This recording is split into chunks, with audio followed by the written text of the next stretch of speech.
is that I think I'm the most qualified person to run for president.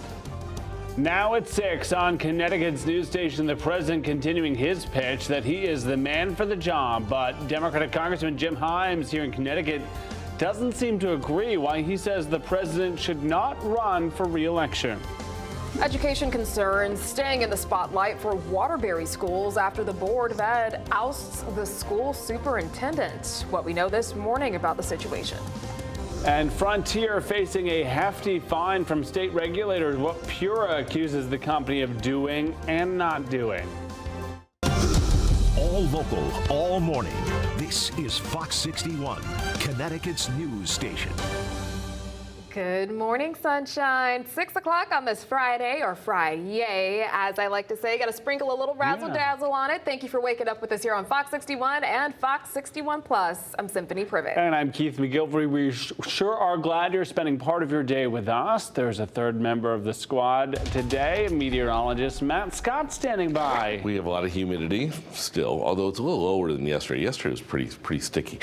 Heat is up. Humidity is up. Chance of rain is up today and into the weekend as it starts at 5 o'clock. We'll talk about that coming up. Here's what you need to know before you go. It is still warm, humid. Showers coming into play. The weekend is going to end on a drier note and a higher note for that matter. We'll talk about what kind of high in just a little bit. Very light wind out of the south-southwest with rain that is knocking on our door from the south. Nice little band of rain getting ready to move on to Long Island. We'll give it another about half hour to an hour before it reaches us. A couple of thunderstorms associated with it around LBI on the Jersey Shore. Temperature-wise, 72 in Hartford, 74 in New Haven, 72 in Groton, but only the mid-60s in Waterbury over to Meriden. That's where the dew point is. That's not too bad, believe it or not, for what's to come. So we'll get some rain in the short term, and then longer term, as we go into the evening, we have a better chance for some spot showers and thunderstorms, and then overnight, it does pick up. I think by tomorrow morning, we're going to look for the better opportunity for what may be some widespread activity, including the possibility of enough for some flooding. We'll talk about that in a couple of minutes. Warm and steamy. Temperatures into the mid-80s, just about where they should be. You can see the chance of rain does increase as we go through the day. Details on the weekend forecast on the way in just a couple of minutes. Right now, another look at traffic.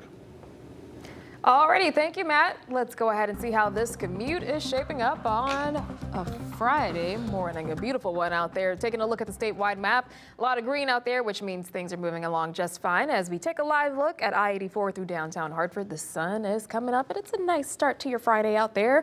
We are seeing a minor delay along the eastbound side of 84 from the New Britain Ave area to the Hartford Tunnel, speeds down to 39 miles per hour, and you should get through that area in about 8 minutes. We have your next update coming up at 6:30. 6:03, Waterbury leaders are beginning their search for a new school superintendent. Yeah, the Board of Education held a meeting last night for public comment after deciding not to renew Verna Ruffin's contract. Fox 61's Lindsay Kane joining us live in Waterbury with the details this morning. Good morning, Lindsay. Hi, good morning. Well, parents were very vocal on social media about Ruffin not getting a new contract. However, at last night's Board of Education meeting, not a single parent showed up. Now, this was the first Board of Education meeting since the mayor and the Board of Education decided not to renew the superintendent's contract. Ruffin received a letter on Monday saying her contract was up and would not be renewed. Waterbury Board of Education Vice President Liz Brown says for the last few months, the majority of board members fought to extend Ruffin's contract. However, a teacher survey showed overall dissatisfaction, and there's a second Department of Justice investigation. Both investigations looking into the handling of special education students. I think at that point we felt, given the unions, their feelings, and the administration, we just felt we needed a fresh start. A consulting firm will conduct a national search for a replacement, but that process could take 10 months to a year. It's still unclear who the interim superintendent will be. Now, the board had a closed-door meeting after public comment opportunities last night. Now, we reached out to Ruffin for a comment, and we have not heard back yet, but you can stick with us on air, online, and on Fox 61 Plus as we continue to follow the latest developments. Live in Waterbury this morning, Lindsay Kane, Fox 61, Connecticut's news station. Alrighty, thank you, Lindsay. We'll check in with you later on this morning.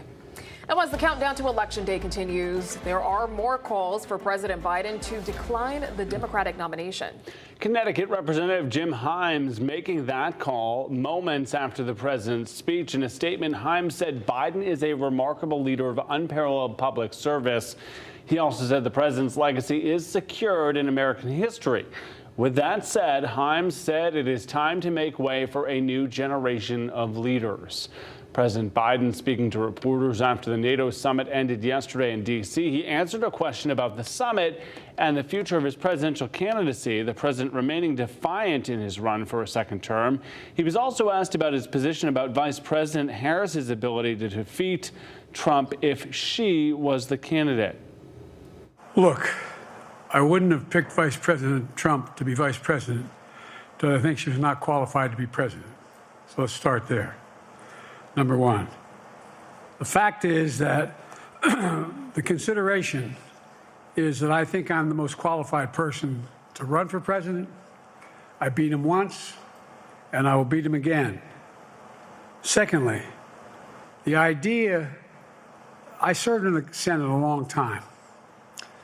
The idea that senators and congressmen running for office worry about the ticket is not unusual. And I might add, there are at least 5 presidents running or incumbent presidents who had lower numbers than I have now. That initial gaffe switching up Harris with Trump getting a lot of attention this morning. Yeah, we'll have more on the president's message about the importance of America's role in NATO coming up in the next 10 minutes. A guidance counselor in Norwalk accused of having an inappropriate relationship with a 13-year-old male student, 47-year-old Louisa Melchione, is a counselor at the Nathan Hale Middle School. According to an arrest warrant, she had multiple sexual encounters with the teenager in her office. The counselor charged with second-degree sexual assault and risk of injury to a minor. We're told she is no longer employed in the district.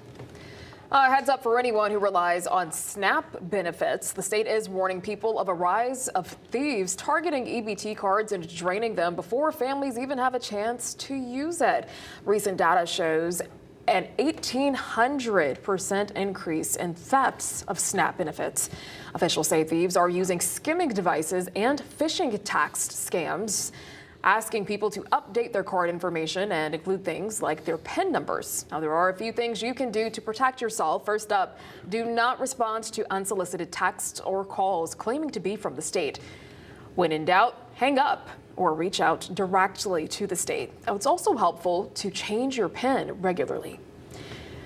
State regulators fining Frontier Communications nearly $2.5 million. Pura says the fine is for what it calls lapses in service quality and performance. It also accuses Frontier of not meeting the minimum standards for making repairs and keeping appointments. Frontier has 20 days from when it receives Pura's order to request a hearing to defend itself. Another reason for drivers to be mindful of pedestrians, especially this time of year when more people are out exercising. Yesterday in Rocky Hill, a construction vehicle hit a person on Winter Lane. Police say it happened before 11:30 a.m. That person taken to the hospital with non-life-threatening injuries. The driver stayed at the scene and is cooperating with police. Plans are in the works to bring apartments to the land of the collapsed First Congregational Church in New London. You may remember it suddenly crumbled about 7 months ago. Back in April, an affordable housing nonprofit made an offer to buy the property and plans to clear the debris by November. Fox 61's Brooke Griffin on the scene this morning. She'll join us in about 20 minutes with what needs to happen next before those apartments can become reality. Uber now authorized to pick up and drop off service members at the Groton Submarine base. 48 Uber drivers in that area were vetted, given access. Officials at the base say they want to give sailors and officers more ways to get around because most don't have personal cars with them. They're also trying to prevent people from driving under the influence.